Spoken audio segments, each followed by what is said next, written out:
الله أكبر الله أكبر الله أكبر الله أكبر.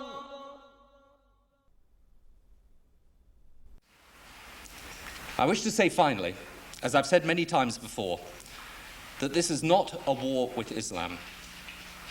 It angers me, as it angers the vast majority of Muslims, to hear bin Laden and his associates described as Islamic terrorists. They are terrorists, pure and simple. Islam is a peaceful and tolerant religion, and the acts of these people are wholly contrary to the teachings of the Quran.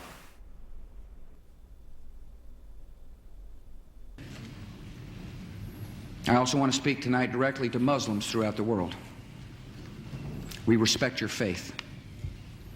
It's practiced freely by many millions of Americans and by millions more in countries that America counts as friends.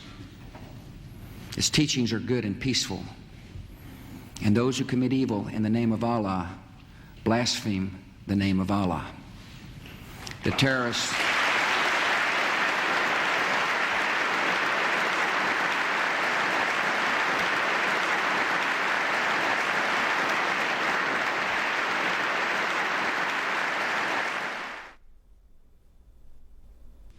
I want you to understand, I want the world to understand that our actions today were not aimed against Islam.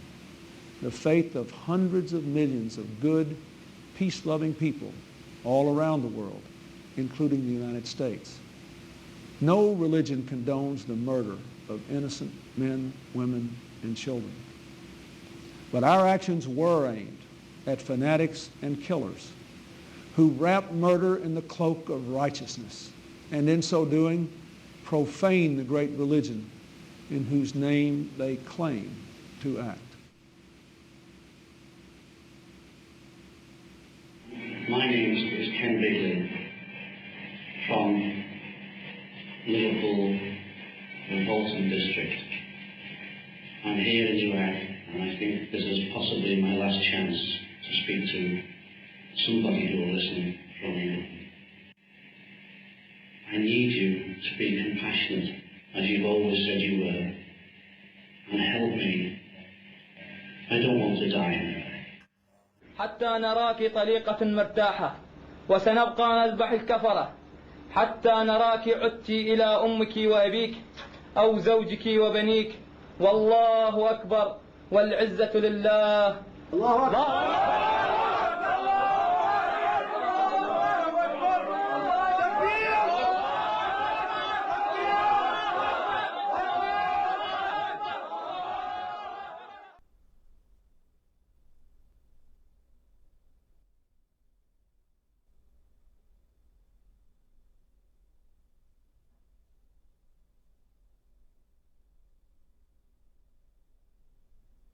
The tendency of Western political leaders to deny the connection between Orthodox Islamic mainstream and terrorist violence is replicated in the universities and the media.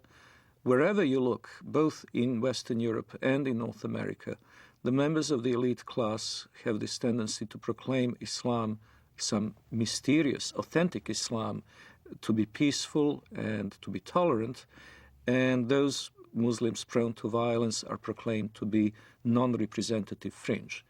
Well, I would really appreciate if people who make such claims could then explain the continuity of violence from the earliest day of Islam, from the earliest days of the Prophet and his immediate successors throughout the 13 centuries of recorded history.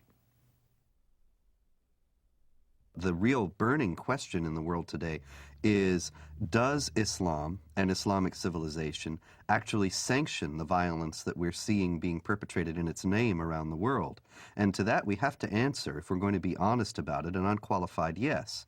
The Islamic sources, the Islamic texts, starting with the Quran, but not limited to the Quran, the Islamic texts including the Hadith, Islamic tradition, Islamic theology, Islamic law, the traditions of the interpretation of the Quran throughout history and Islamic history itself all bear witness to the fact that Islam has a developed doctrine, theology, and law that mandates violence against unbelievers.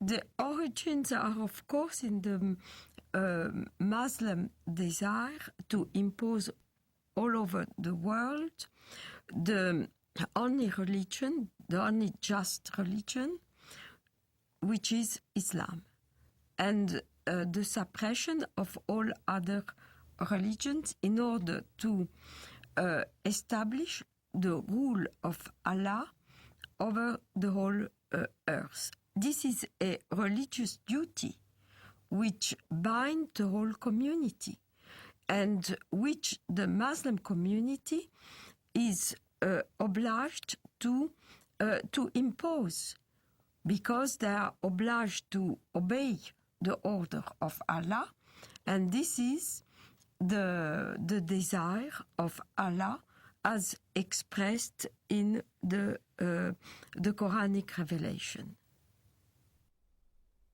I believe that those terrorists that want to do harm to others are applying the true Islam that was practiced by Muhammad and his followers in the early stage of Islam.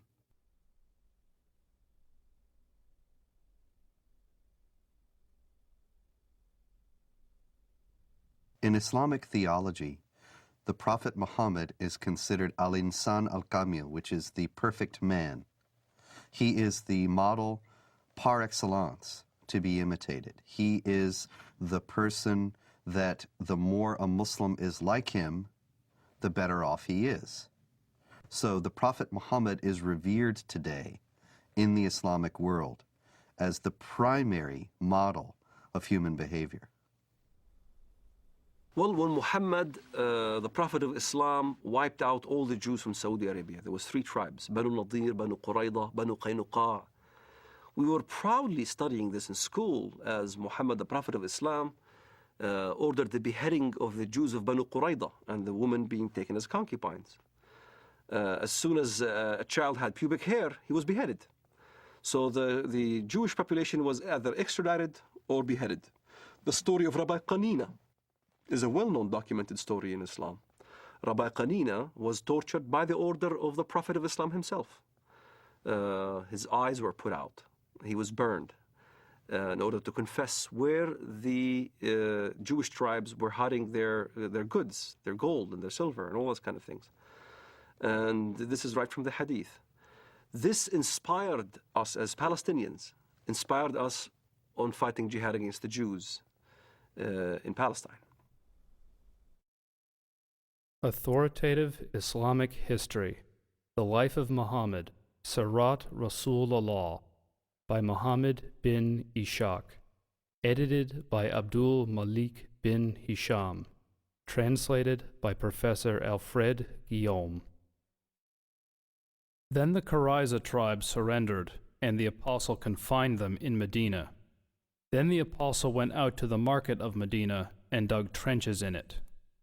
Then he sent for them and struck off their heads in those trenches as they were brought out to him in batches.